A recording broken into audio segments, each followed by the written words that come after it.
Okay, so I'll make a start then.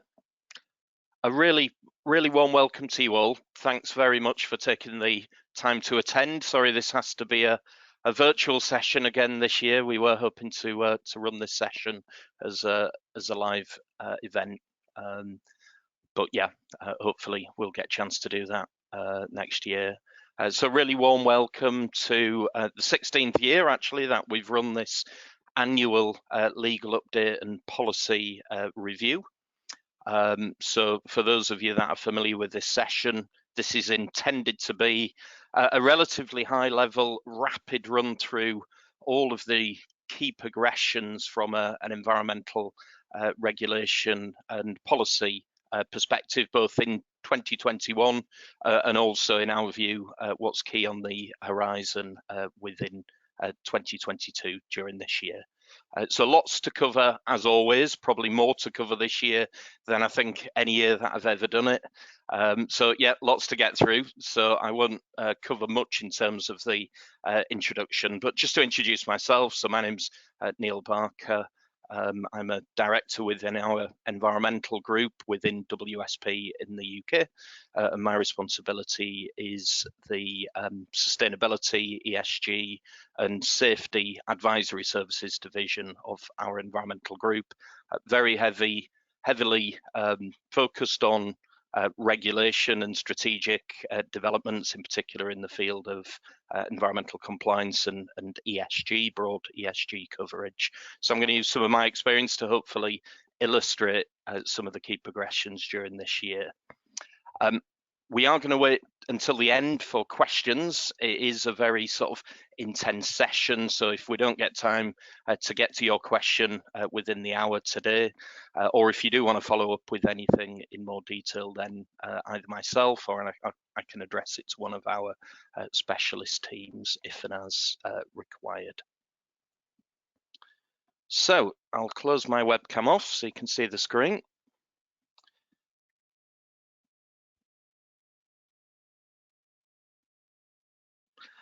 Okay, so as I mentioned, lots and lots of different areas to cover. So we're going to start with a fairly rapid run through one of the UK's main legal progressions, probably for the last 15 or 20 years, and that's the issue of the new Environment Bill in 2021.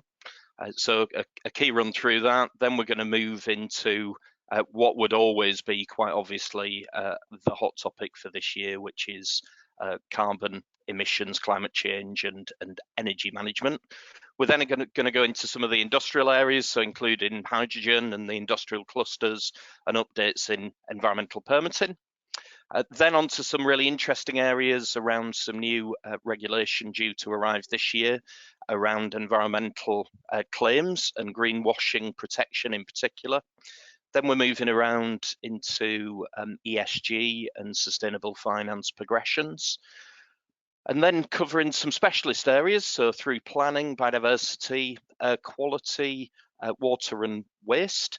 And then we're finishing up at the end with some updates around hazardous substances, social, some general progressions around corporate environment sustainability reporting, and then just a few other updates at the end.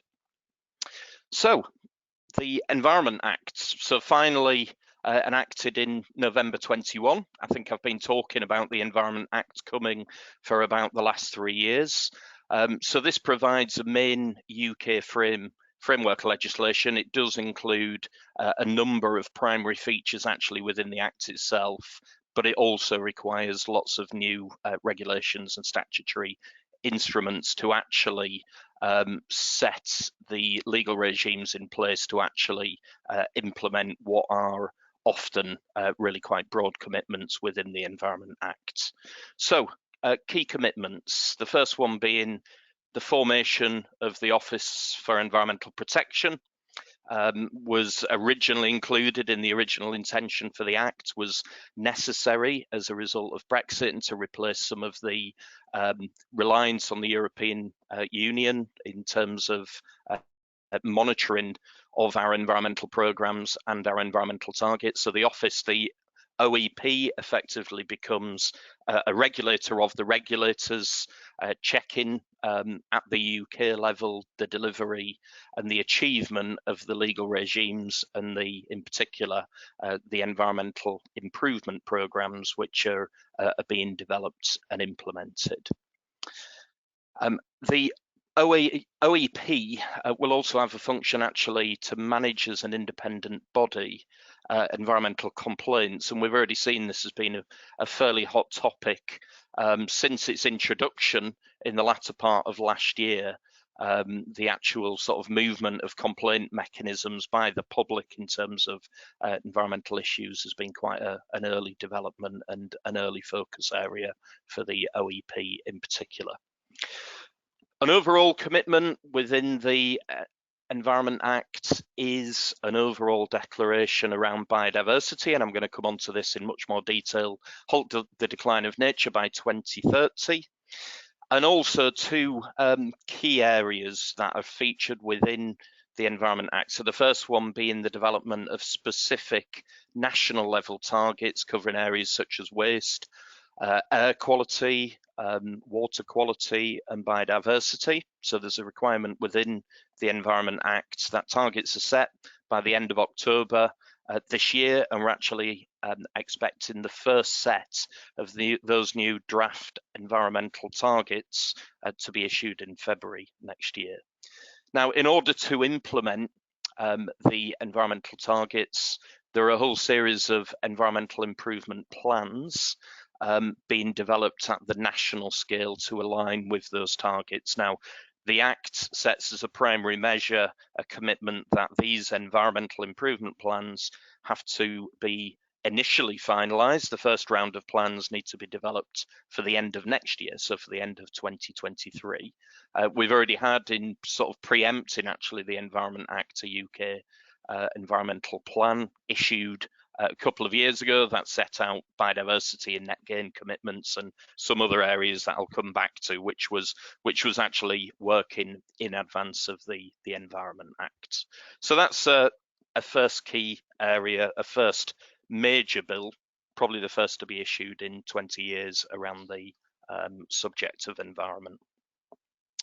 Now, another major progression in 2021 is the national net zero strategy, so rebranded during its production as Build Back Greener following the, obviously following the COVID pandemic.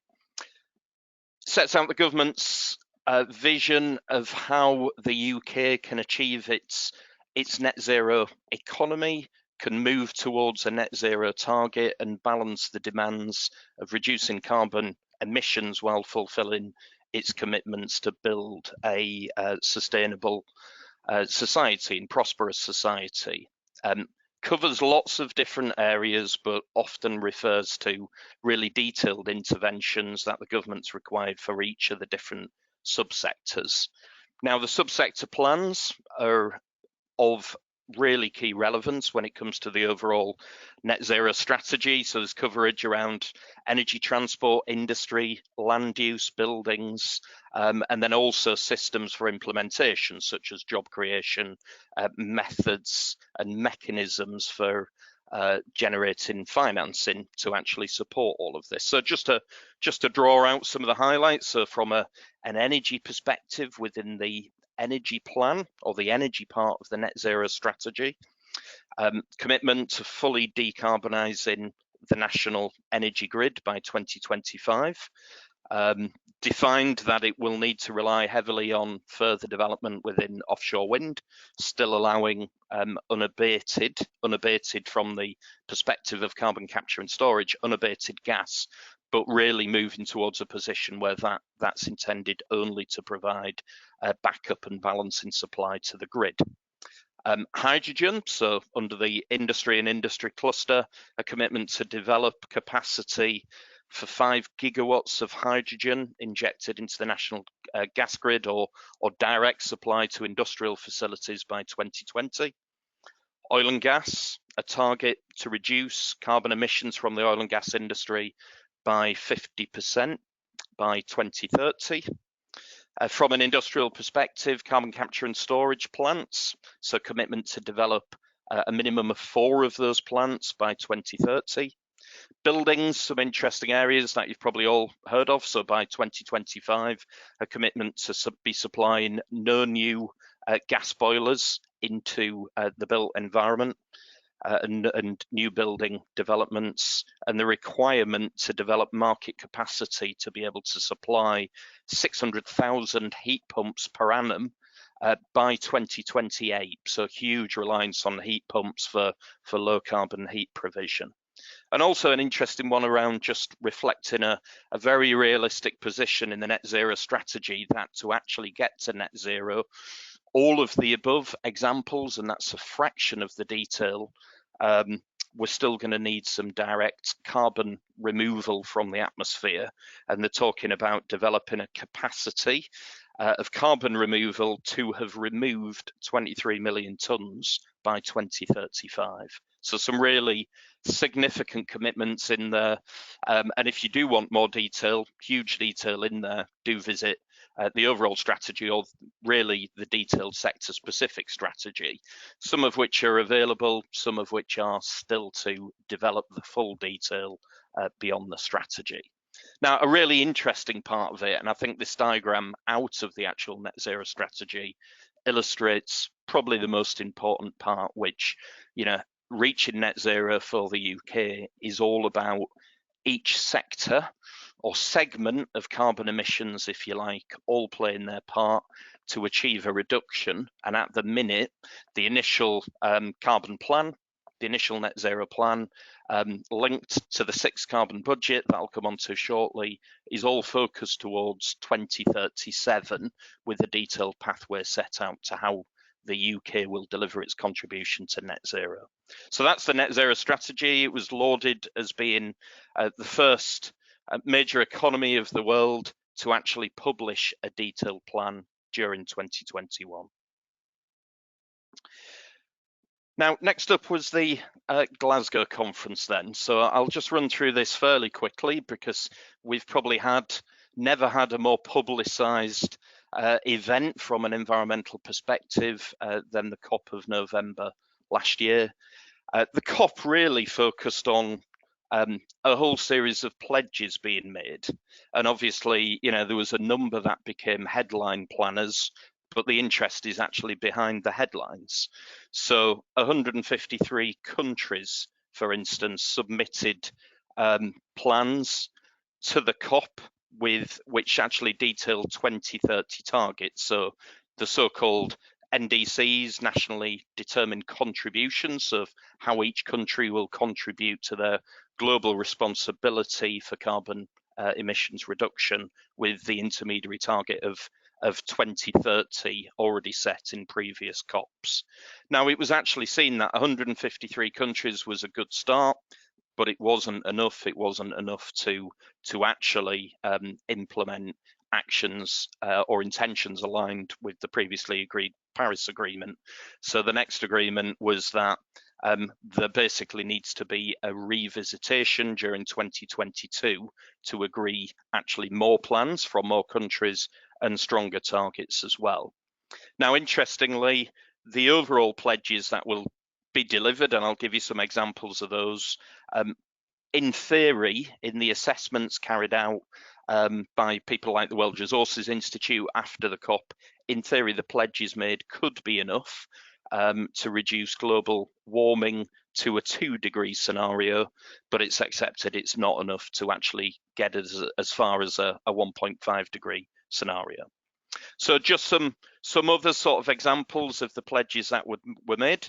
So 34 countries and 5 major international financial institutions have made commitments to stop fossil fuel investment during 2022, to start to seize that fossil investment in fossil fuels. 190 countries made commitments to phase down coal, and 65 countries made more direct commitments to phase out the use of coal. 30 countries made specific commitments around an end date for the use of fossil fuel fired vehicles. Obviously, there was a commitment made quite famously already in previous years in the UK.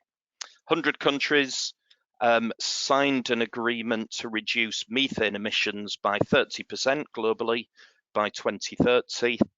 And there was also pledges made around halting and reversing deforestation across the world. And also for me, what is, an absolute instrumental requirement for the effective delivery of any of this, an agreement of a system to align finance with these net zero commitments. So initially generating a pot of $100 billion, and that will be implemented as available for an initial sort of financing arrangement by the end of 2023. So, very soon after. There are also other areas from an implementation perspective which were developed. So there's this so-called finance alignment, so a global board focusing on collaboration across financial institutions to make sure that adequate financing is delivered across the world for the world to meet its net zero commitments.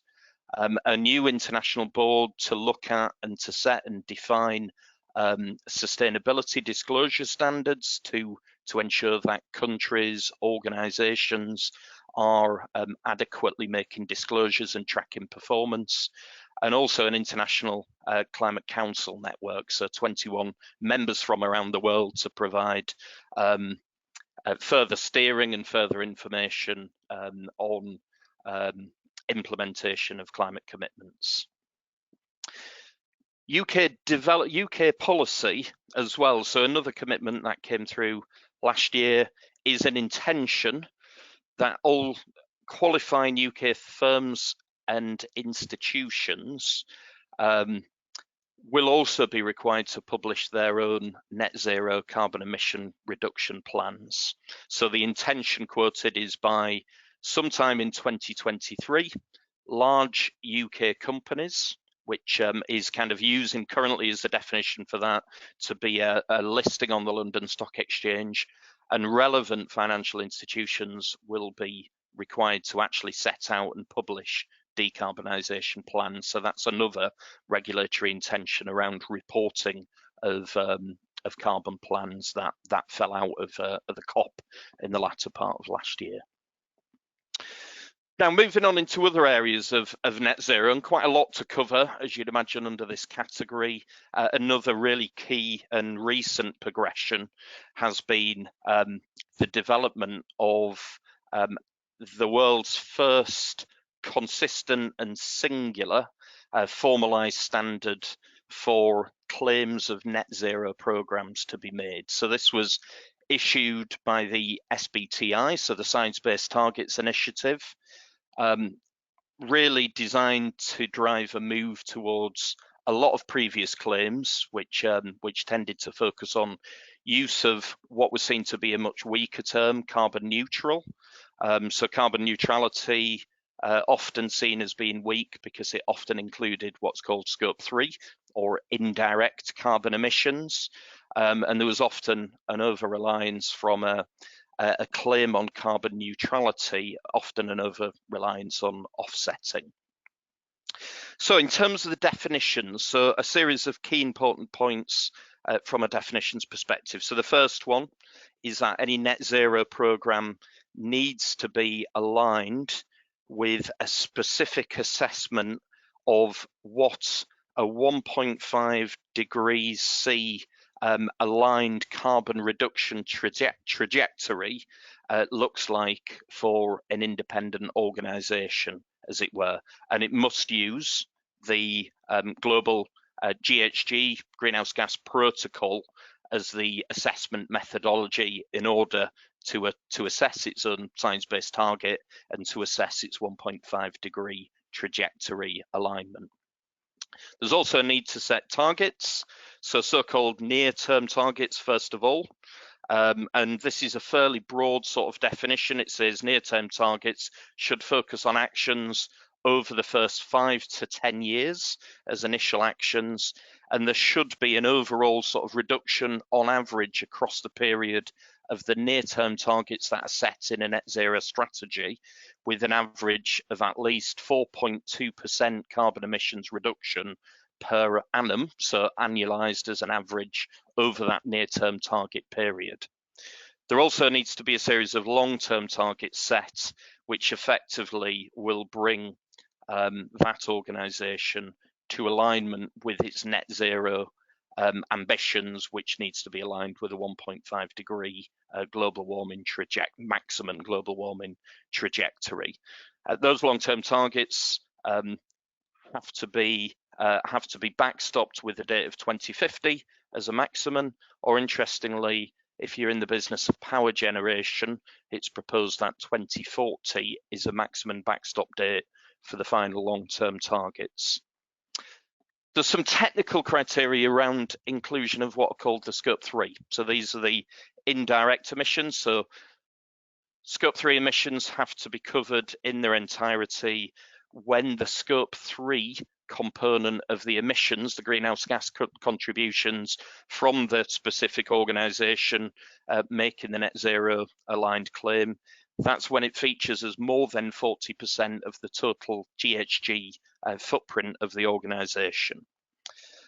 There's then a requirement to attempt to set out the short-term or near-term targets to try and reduce down 2/3 of that Scope 3 emissions, and then the long-term target would be used to reduce down the rest, taking it to actually a target of reducing Scope 3 emissions footprint to a minimum of 90% of the total, and that's because 90% instead of 100% of the Scope 3 total is because of error potential within the assessment methodologies for calculating indirect Scope 3 emissions, such as supply chain or use of products, for instance.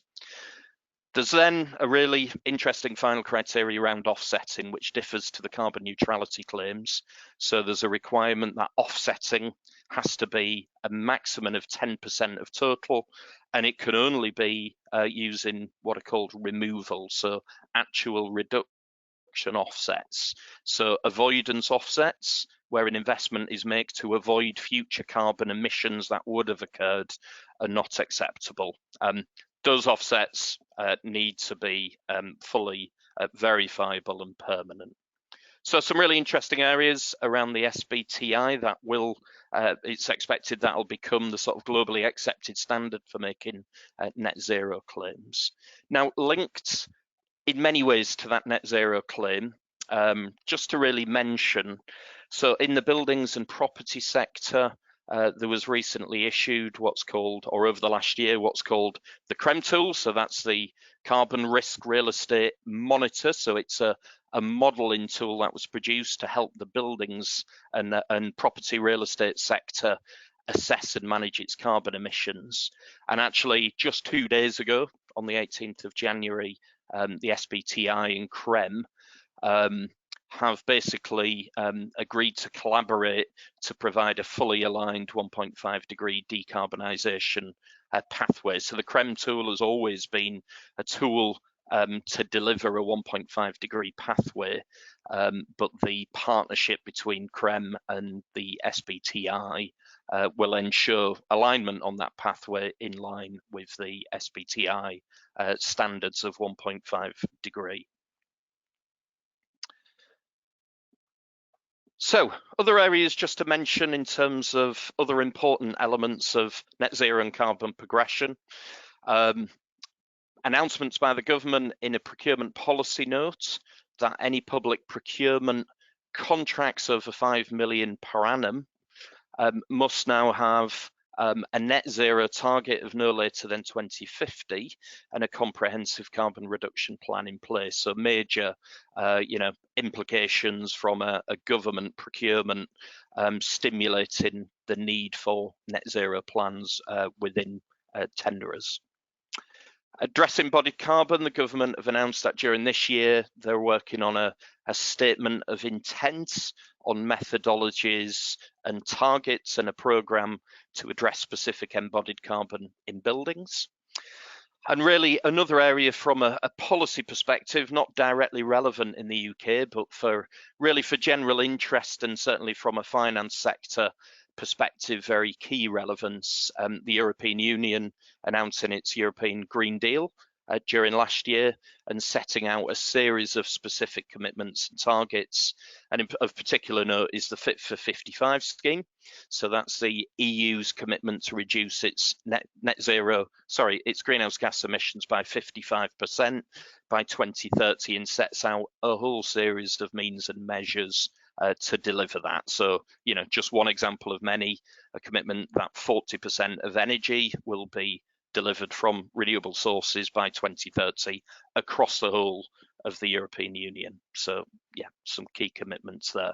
Now, I mentioned the sixth carbon budget. This was issued during last year and basically continues on from the fifth version carbon budget, and this provides details of how the government will drive and fund the period in 2033 to 2037, where legislation already passed means that an 80% reduction in greenhouse gas emissions based on the 1990 deadline has to be delivered by that backstop date of 2037 as an intermediary position towards the national net zero target of 2050.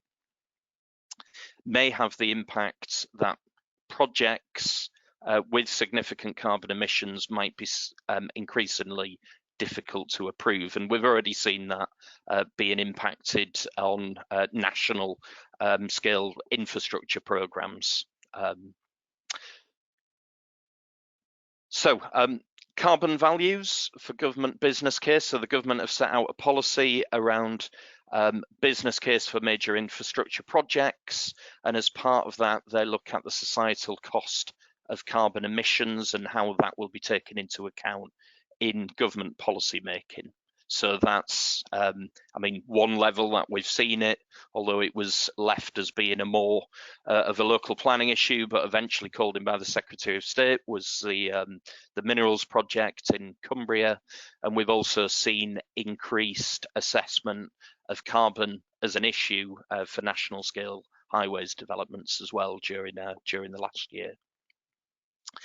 There's also some new areas of committee focus in regard to the Committee on Climate Change. Some more emphasis towards delivery rather than the formation of policy moving forward from 2022. And then they're also looking at some subsector areas of focus. So the Committee for Climate Change, for instance, this year are going to be issuing a policy around the oil and gas sector, and in particular the licensing regime for new oil and gas projects, and also on climate related considerations in relation to coastal and marine ecosystems. Now, one of the last areas in terms of net zero is in regard to Northern Ireland. So Northern Ireland actually don't have currently their own net zero commitment, which does cover Northern Ireland. And there's actually two contrasting bills going through the Assembly. In theory, have a backstop date of the end of March, which is when this government term in Northern Ireland comes to an end. The contrasting bills are, one bill is pushing forward a net zero target 5 years earlier than the wider UK in 2045, or a contrasting bill for an 82% reduction in 2050. So that'll be an interesting space to watch in Northern Ireland.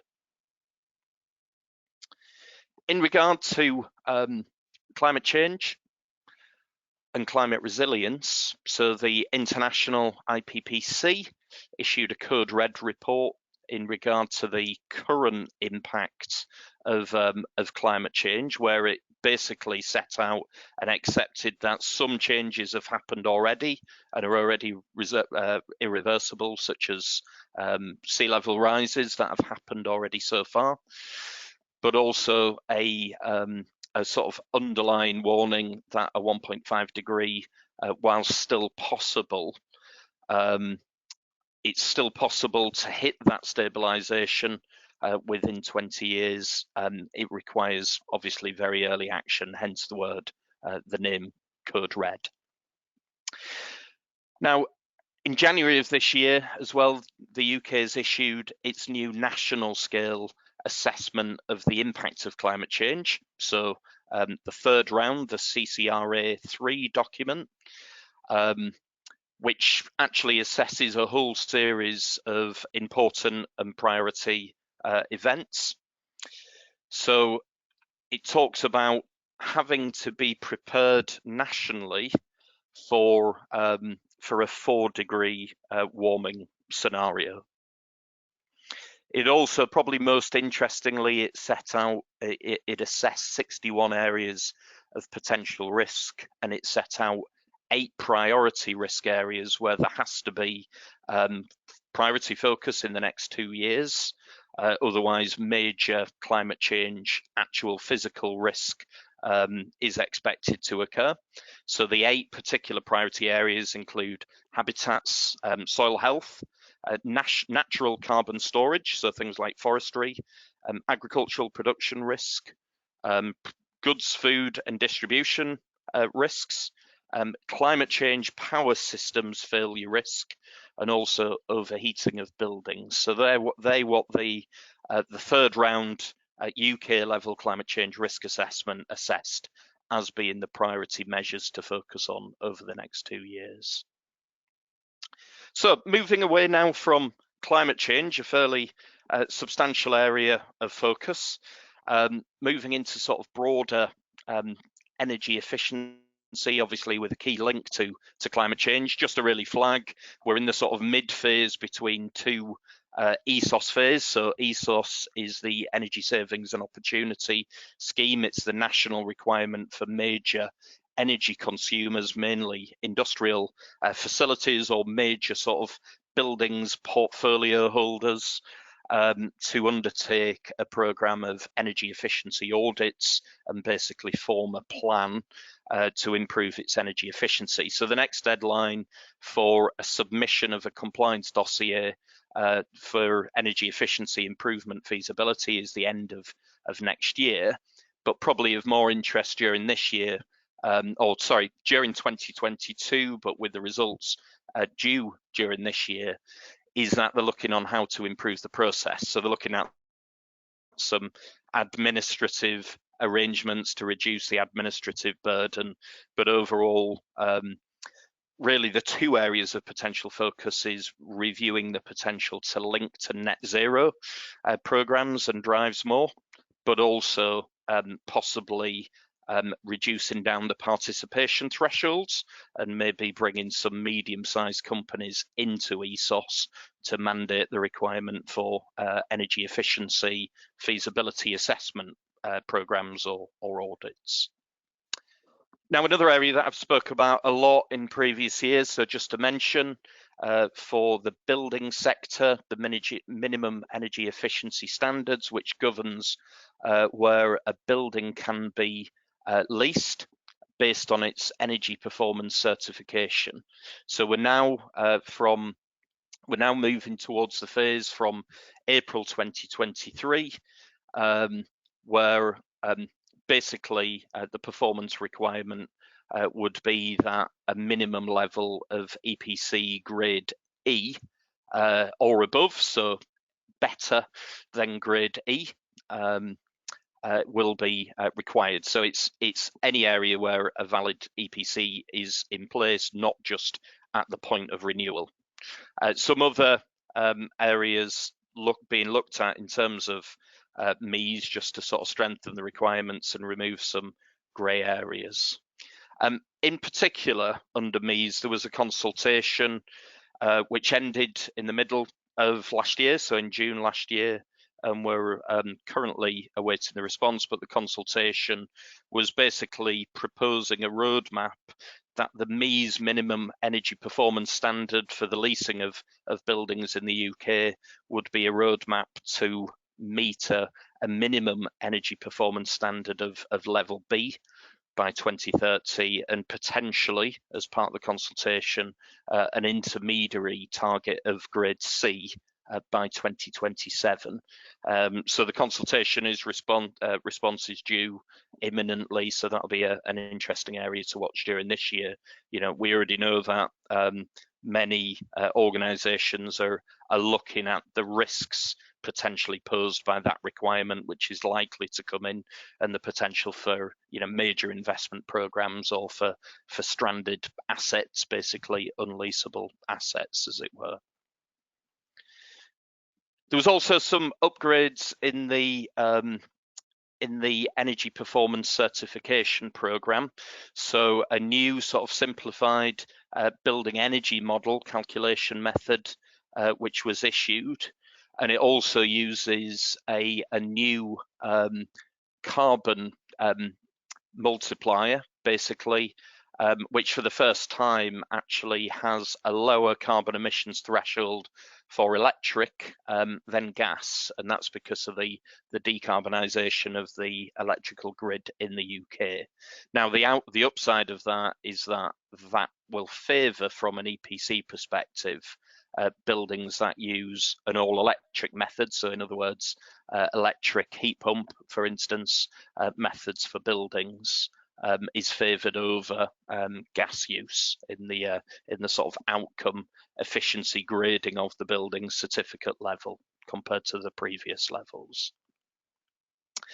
Building regulations, so I'll just go through this quickly, quite a complex area. So for designers and developers to take into account for new buildings. So we've got some upgrades in Part L, which is the current and for many years has been the energy efficiency and energy performance part of the building regulations.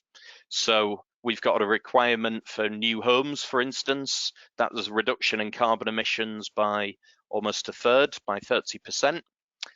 For the design of new buildings, or 27% for non-domestic buildings. Some new expectations designed to deliver more certainty and more transparency. So new sign-off methods. So after a building's been constructed, for instance, the SAP assessor, who's originally determined compliance with the building regulations, and in particular for the EPC, has a new role involved in actually signing off the delivery of the energy efficiency measures which were proposed to be delivered to actually hit that reduced threshold, so the new emission levels within the building regulations, and also some other areas such as for private houses, each has to be individually tested before sign off for tightness levels. So that all comes in from the 15th of June this year. Some other areas as well, so a new Part O, which is all focused on protecting from overheating and overheating mitigation, and then a new Part S, which is around infrastructure for charging electric vehicles, as it were. So some really key updates during last year and implemented during this year in relation to the building regulations. Now, a technical area around business rates. So if companies committed to implement renewables within their estates portfolio that previously been a disincentivization because it could infect their business rates. So solar PV panels were seen as increasing the value of the building and could drive rates up substantially previously. So the government basically during last year made a commitment that this would be removed, and an exemption from business rates increase during the period 2023 to 25 would be implemented for investment in green technologies within building portfolios. There was also during last year a detailed strategy around heat decarbonisation for both homes, for residential developments, but also for commercial public building real estate as well. Now, just a quick mention really around hydrogen and industrial clusters. So I talked last year about the government's commitments for its carbon emissions reduction programme, the major industrial part of that to focus on a series of industrial clusters across well, across many parts of the UK, northwest, northeast, Grangemouth, Scotland, Southampton, for instance. Now, the first sequencing of that happened during the last year, in particular with a focus on developing carbon capture, use and storage and hydrogen areas. So in phase one, the first cluster of 2 clusters were announced, which is Hynet in the northwest of England, industrial cluster, and then also Teesside and the Humber regions forming an integrated East Coast cluster. So commitments to develop hydrogen networks across these areas and also carbon capture and storage, with obviously the Hynet project in the northwest significantly now underway with the CCUS programme in Liverpool Bay for carbon storage already underway as well. Now there's also a phase 2, which is more individual facility participation, where individual facilities can choose to participate in a program of implementing carbon capture storage systems, for instance. So that's more for individual projects rather than clusters, and that was published in November of last year. Now, some interesting areas that I'm just going to mention, but the sort of as a side to the development around the industrial and in particular the hydrogen and CCUS clusters. So some key progressions from an environmental perspective last year in relation to the regulation of those facilities themselves. So for instance, the development of new what's called best available techniques guidance for the actual operation of post-combustion carbon capture and storage plant, and some of the specific needs and some of the specific commitments which are required to be delivered. So for instance, for it to be considered to be designed in line with best available techniques, it has to achieve consistently an average of at least 95% capture rate. It also has to cover startup and shutdown conditions of the power plant or the network which it's supporting, and some very detailed aspects around ensuring there's no knock-on negative implications as a result of solvents, so amine emissions, which are used as part of the treatment process. Now, other areas of progress around environmental permitting and the industrial permitting regime. So some updates in the guidance on facility level climate change risk assessments, which covers carbon mitigation, but also a facility's potential impact from climate change. So the guidance was updated during last year. And it's become much more detailed and much more in depth in relation to the requirements, so that will hit permit reviews. It may feature as part of now improvement programs, but certainly it will impact new permit applications in the sector. Now, we've also got a whole series of sectors that are coming under reviews of their environmental permits, such as waste treatment and waste incineration during 2023, but in particular the food, drink and milk sectors.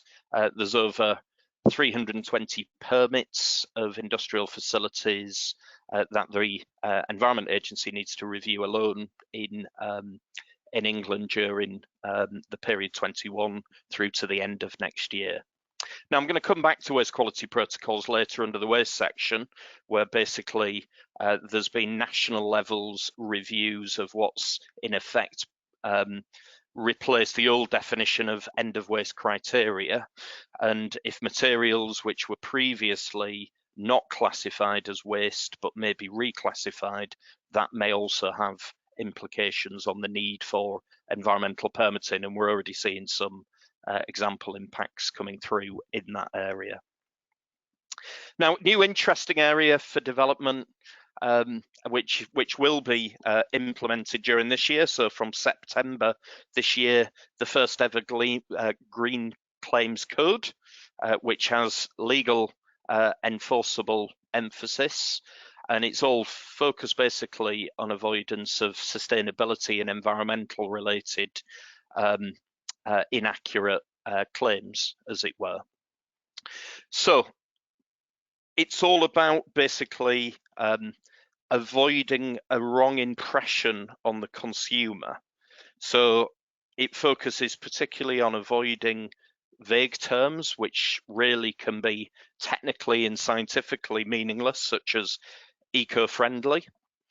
It also talks, for instance, about not making a claim where a requirement is a minimum requirement related to compliance. So the example it gives is claims on packaging, which talks about, you know, things like shower gel being microbead free as an environmental benefit, whereas actually the banned in the UK, and that's not permitted anyway. So that would be seen as lying outside the green code if those were made. It also talks about business level claims of being a sustainable business or advertising linked to sustainable claims if actually the part that they are focusing on is a small part of what that business does, and in particular if the main part of the business produces significant negative impacts. So that's another area. So really an interesting area of progression. The first time a really detailed code on greenwash has been produced and to be implemented during this year. Now, some other key progressions around sustainable finance during the year, with the UK continuing to develop its green finance roadmap. I talked about this last year. It does commit in general to general alignment with the EU's green and sustainable finance programme, which is really more advanced than the UK's. Another key progression during last year was the UK actually enacting some green financing methods. So, for instance, green gilts issuing, and the first major green savings bond issuance by the government, which was a 10 billion fund bond being issued to support green-related investments. Now, in the EU, there's been some slight delays in some of the detail, but the SFDR regulations, which require financial market participants, so the so-called FMPs, if they're qualifying, so that includes things like investment firms, pension funds, asset managers, insurance companies, banks, venture capitalists, for instance, to all participate in a program which basically transparently defines the sustainability impacts and benefits of their investments, with a whole series of detailed guidance around that. So it requires the defining of funds in relation to whether, for instance, they are making sustainability claims, in which case much more advanced reporting methods, and also a commitment to align with a new, really detailed, probably the most detailed globally, package of definitions of what activities are considered to constitute a sustainable activity. So the EU taxonomy developed, and the first stage of that approved during April of last year, with a really detailed modelling tool to assess qualification with the taxonomy, and that directly relates and feeds into SFDR. Now, the UK regime is expected to be issued during next year. Lots of progressions around this already a commitment to broadly align with the EU taxonomy, the detailed with a taxonomy, with an additional sort of commitment to also align and reference the UK's net zero strategy beyond the taxonomy as well. There's also progression in sort of general guidance. So we're in the consultation period now for a new global ISO standard on principles and implementation mechanisms within financial institutions for managing their sustainable finance program, an area I've been quite close to myself during last year. Now, moving on into planning, and just really a rapid overview of planning commitments. So the planning bill due to go to Parliament in the spring of this year, which is basically around streamlining the UK planning system.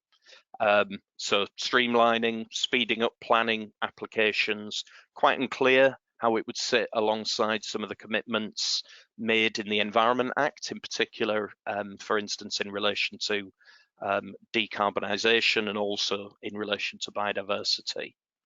Also, some quite technical areas in relation to permitted development rights. So in August of last year, a slight change in permitted development rights in relation to change in offices and retail facilities into residential, so office blocks being converted into residential blocks, and some new qualification criteria being introduced with a maximum size as well of where they can be done under permitted developments rather than going for a full planning application. So again, you know, detailed area, but just to sort of flag that as a highlight. Now, another area of really quite interesting progression has been around biodiversity and conservation. So we've already talked in previous years about the commitment to, through the planning system, now featured within the Environment Act and featured within the 2019 National Environment Plan, around biodiversity net gain and the mandate now for development planning applications, so both covering housing and broader development, that there needs to be a position of a minimum of 10% net gain in biodiversity value, moving away from the old system, which was purely demonstrating no significant impact on biodiversity. There's now a mandate that an actual improvement using the net gain tool, which was updated. Actually, we're now on version 3 during 2021 as a minimum. Now, we are finding some local authorities for some developments of high public interest or where biodiversity is particularly relevant, some planning authorities are requiring commitments beyond the 10% net gain. So it needs to be delivered on site where achievable and maintained. So the criteria which delivers that 10% improvement in biodiversity value, so you know, the habitat improvements which are made have to be maintained for a minimum of 30 years. Now, it is possible, if it can be demonstrated that it can't be achieved on site, that there can be off-site plans to deliver as an offset. Now, whatever method is used, there's now a public register of sites that have a biodiversity net gain commitment on them, with a separate register actually, in particular if there's offsets. So other areas that I'll just go through slightly quicker, a series of commitments that can now be made between a landowner and a developer, which is a voluntary measure which can be proposed, for instance, by the developer, which could be agreed by a landowner or potentially even by a planning authority, which is voluntary, but if it is agreed, it becomes legally binding, and that's basically an offer to install various techniques to actually improve the conservation value of the land as an agreement, so the so-called conservation covenants type approach. So that's flexible. It can be used as an alternative to planning specific conditions. It's also important that if those covenants are agreed, there's protection and maintenance commitments made, which is similar to the biodiversity net gain. There's also some changes around the licensing regime, so some of which were necessary as a result of Brexit, and to bring, for instance, the Secretary of State to be responsible for national scale conservation areas such as the Natura 2000 type sites, but also it provides some new flexibility around the licensing regime. So for particular developments, there might have been, for instance, previously a 2-year license for a protected species and a license for that development to happen, but within certain conditions. And it was found that for major infrastructure programs, the 2-year licenses were just too short. So there's now the facility to provide a 5-year license.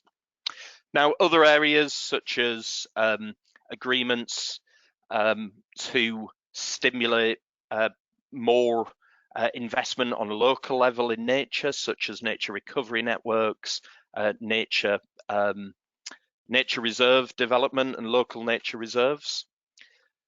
A really interesting area of development under the Environment Act is about forest risk commodities.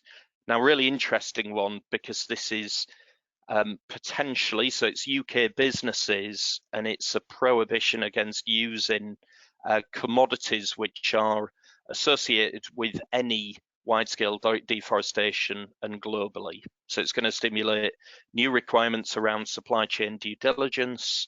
It's not just linked to the use of commodities. It's not just used to direct forest-based commodities like wood, but it could be any commodity that's produced, food, for instance, following a deforestation activity.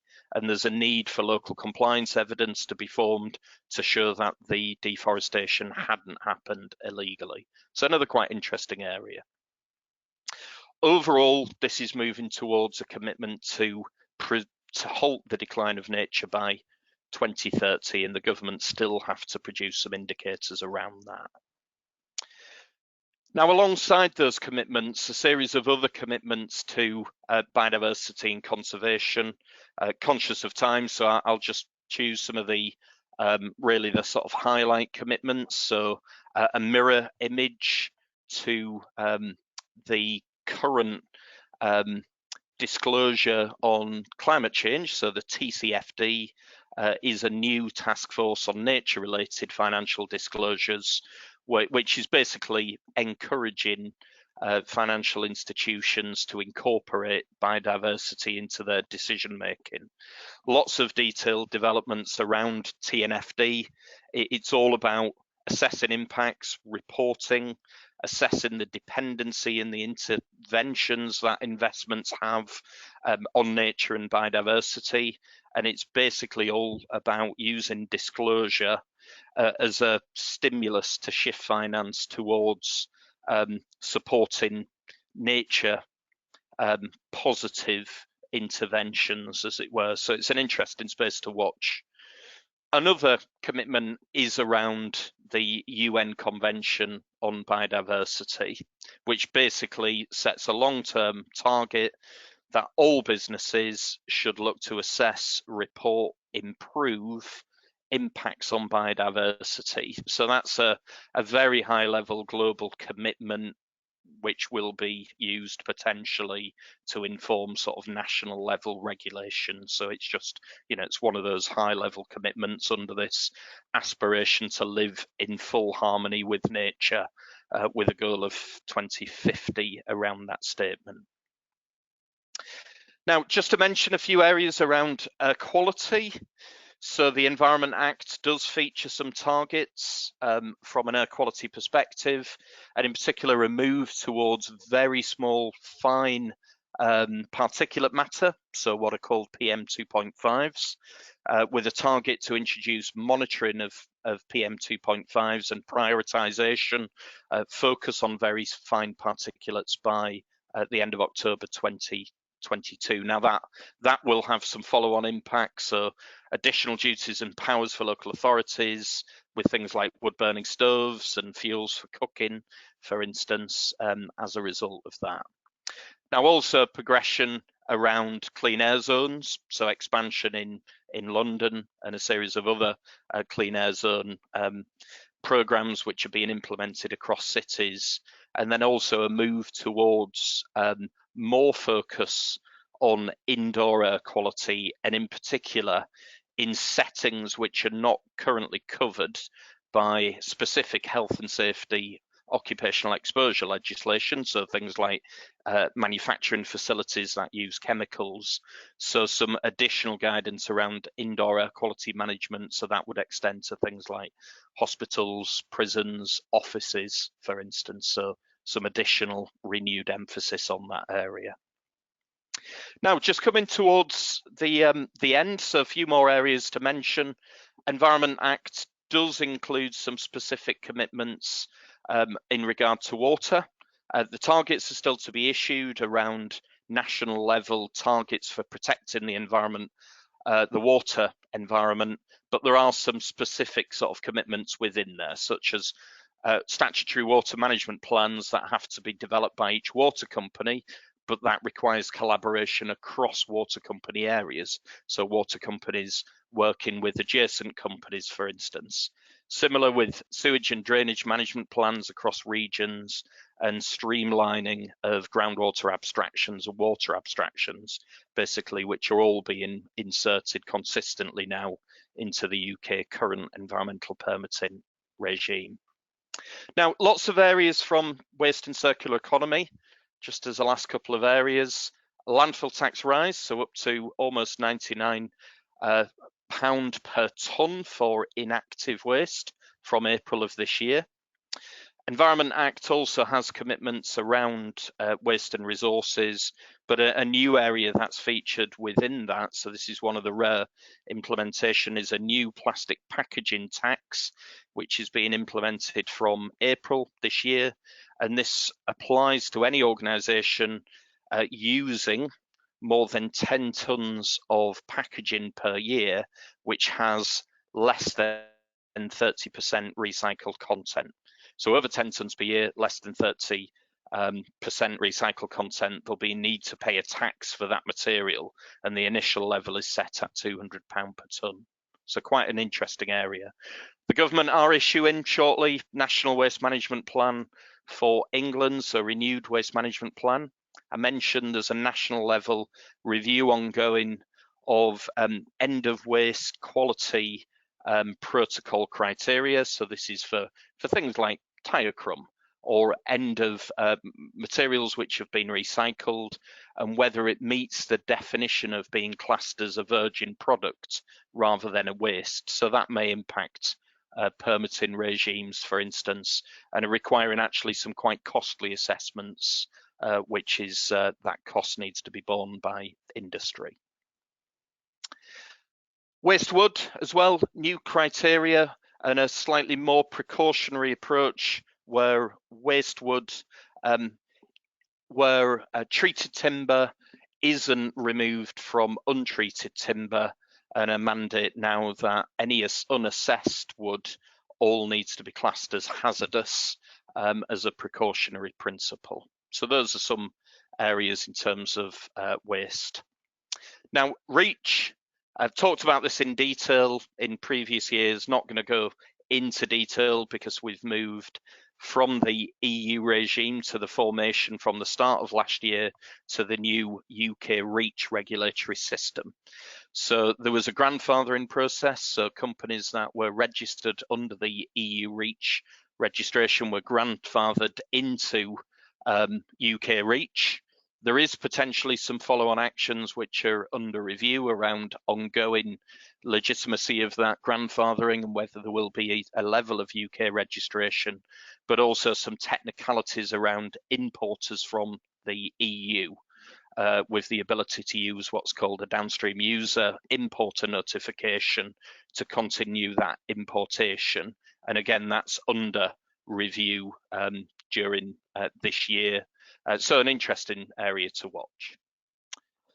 Now, last couple of areas, just to mention, social value has become a more interesting sort of side-related issue alongside environment, and the UK during this year are looking to provide a much more detailed definition during 2022 of what is determined to be social value, with the development of social value coverage and indicators.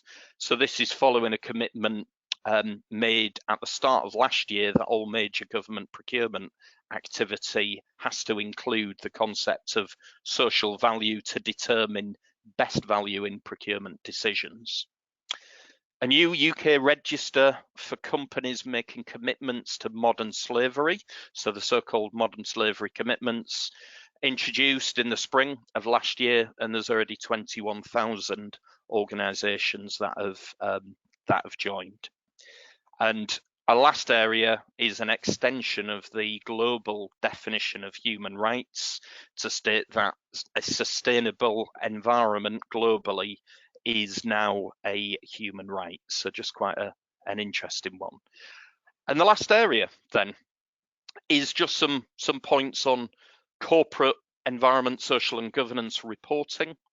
So the Global Reporting Initiative, the global standards for ESG reporting. There was a universal standard approval in 2021, so a new version which comes into effect from the 1st of January next year. So the universal standards are the single standards that cover all sectors. In the last year, the GRI also produced the first ever sector standards, so for the oil and gas industry, and they're also looking at a series of other further subsector standards, coal, agriculture, aquaculture, for instance. Now, in relation to the tool which is used for submission to demonstrate the sustainability credentials of the global real estate sector, so the so-called GRESB system, in 2021, the GRESB organisation in mainland Europe submitted its 5-year roadmap for further development of the GRESB standards and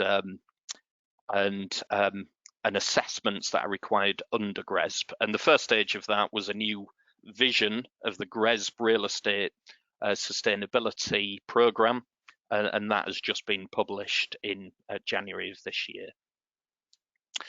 So last one just to mention, I don't think it needs any mention, but Brexit, because of the Northern Ireland complication, there's border checks in relation to environmental compliance requirements, but also with the broader EU. And then as a key regime, the UK emissions trading scheme for carbon for industrial facilities grandfathered over and replaced the EU emissions trading scheme from the start of last year. So apologies for going slightly over there. It is the first session, and as you'd appreciate, there was lots to cover this year. So for those of you that are able to stay on, I'd just like to open up for any questions now, and I'll also look at the list of questions which have been posed as well. So do we have any questions on the microphone first of all?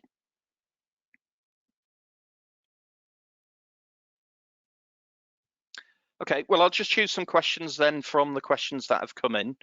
As mentioned, do get in touch with us if you have any specific questions or areas that you'd like to follow up with afterwards anyway. But the slides will be made available, and as per previous years, we will distribute to all participants in this session a recording of the webinar as well. Restriction on the amount of carbon that organisations can offset. So I assume that's in relation to the new definition under the SBTI definition. That's the only area that would be relevant. And yes, there's that 10% offsetting cap.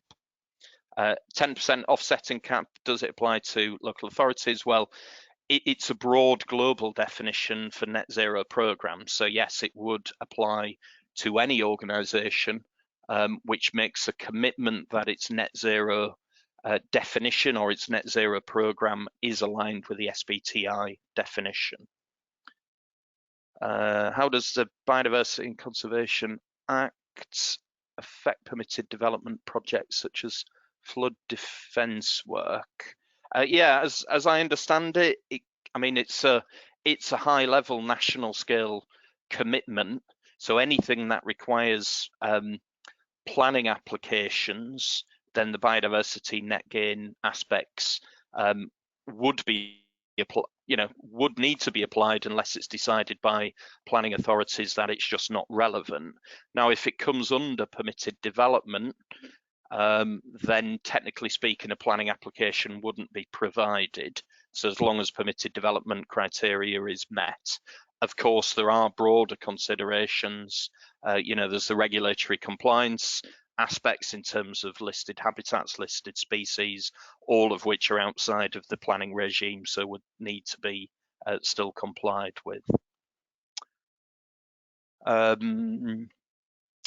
Okay, not that detailed, not aware of the detail in terms of this approach to monitoring the energy performance of offices.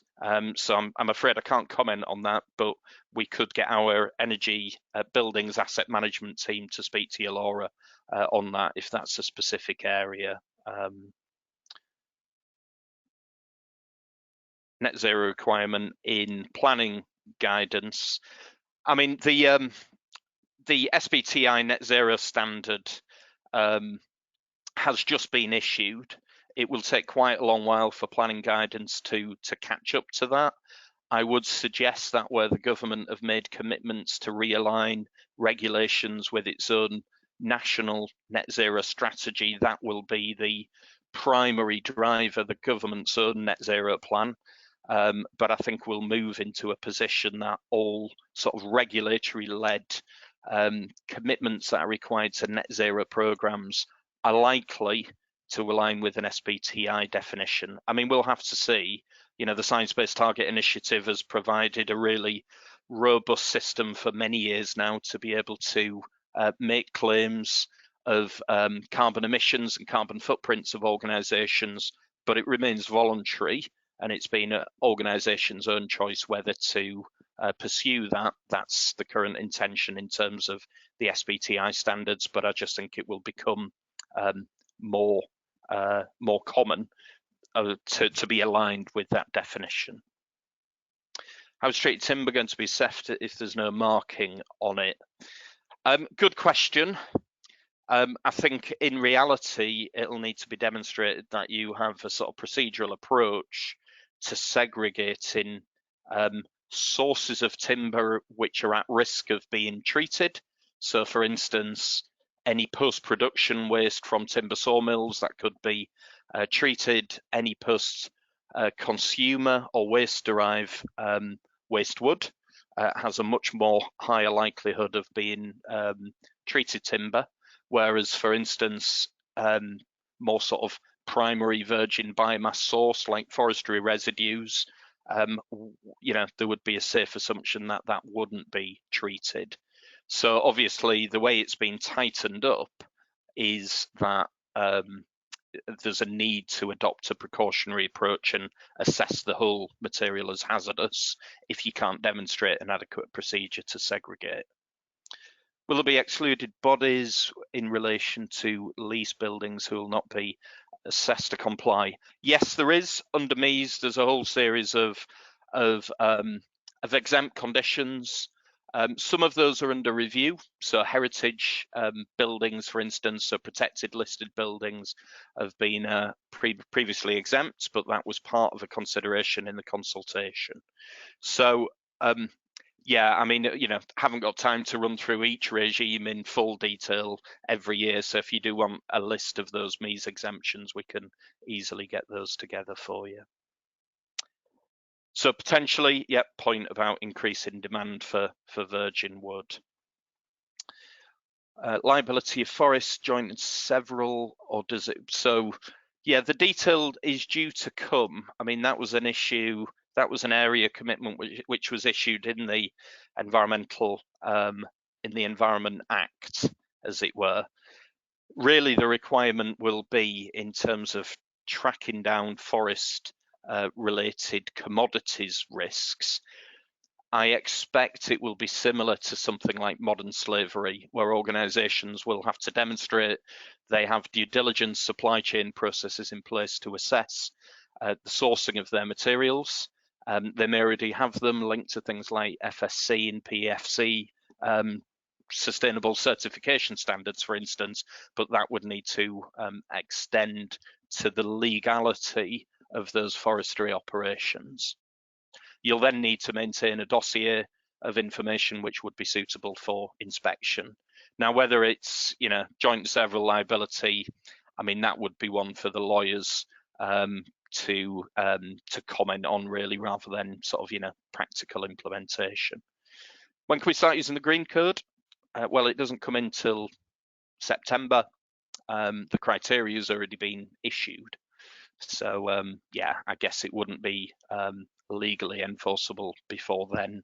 But yeah, will definitely be an interesting period. So that's all the questions. Thank you very much for those. Apologies for going slightly over. Hopefully you found it a really worthwhile session. Certainly lots of detail to cover as always. So I do thank you for taking your time to attend today. We will be in touch with the slides and a link to the posting of the recording. Otherwise, thank you very much. Thank you in particular for those that decided to attend following attendance in previous years. That's really appreciated, and I hope you have found it of value. So enjoy the rest of your day. Thanks again.